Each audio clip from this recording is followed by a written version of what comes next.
figures which have been put there. I think UPC 1,600,000 or something and DP something else. There's one element there which is missing. In 1980, UPC had several unopposed seats. And majority of those seats were in Lamu. And when you have unopposed in a parliamentary democracy, you don't vote. So if somebody wants to do the figures, you include all the voters in Lamu or those figures of your 1 million whatever, and it will be clear. UPC won the 1980 elections. So we can't have it two ways, saying that, oh, UPC did win. Because another issue we can go to is the 1961 election. In the most populous area, people are being elected with 800 votes because of a very successful boycott. UPC losing that election won a popular vote by far, but used political means to address the question. So when we have elections, and interpreting what happened in those elections is very important. What happened in 1980, Lamu voted before the election, wholeheartedly for UPC. And if you ask today, there are those, I would say, pretending to be the voices of the people of Lamu.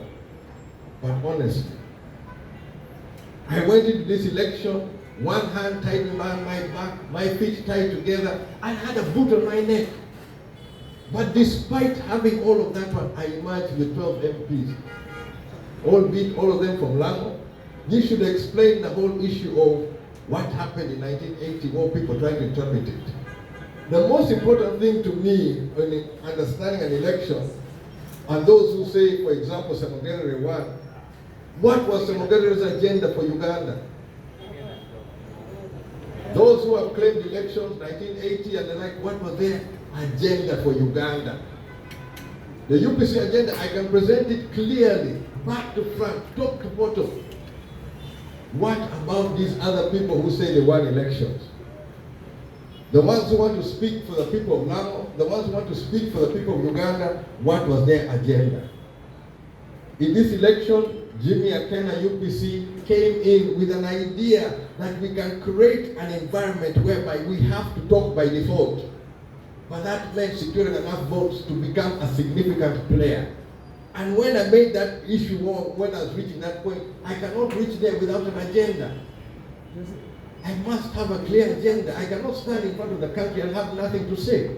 I must come with an agenda. So I'm part of this issue of correcting the history of UPC, but I am setting clearly what was UPC's program today for 2026 going forward.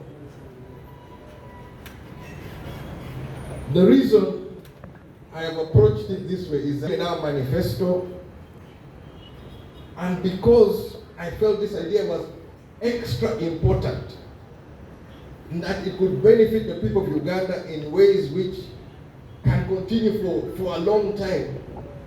And not being in government, I felt it important that I share this idea. So I shared the idea with the powers that be. The intention on the Jimmy Akena plan was how to access markets and solve a problem which was there. They love the idea of solving the problem, but now on the question of markets, they're just looking at where do we benefit. Jimmy Akena's plan for UPC included Barara Airport, yes. But we also had Gulu, we had Arua, we had Soroti, we had Entebbe, even Nakasongola to pitch in because we need to supply a huge market like China. Am I annoyed? I am annoyed because I was not on the ballot. I'm annoyed because I was not given an opportunity to present